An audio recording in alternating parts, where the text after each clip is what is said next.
Good morning, guys! Ito yung kagandahan kapag merong ganito yung Bible mo. Yung mga names. Yan, mga names na yan. Kasi mas mabilis mo siyang makikita. Aminin nyo, kapag walang ganito yung Bible nyo, maliligaw kayo.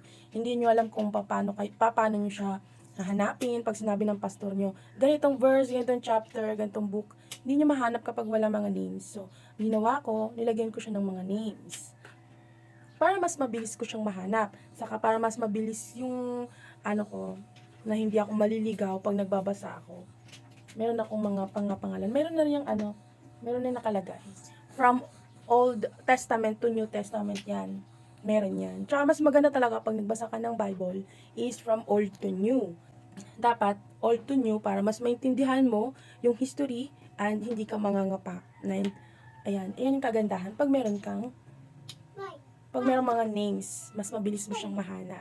So, kung gusto niya rin ng ganyan, andyan lang yan sa baba, and buy it.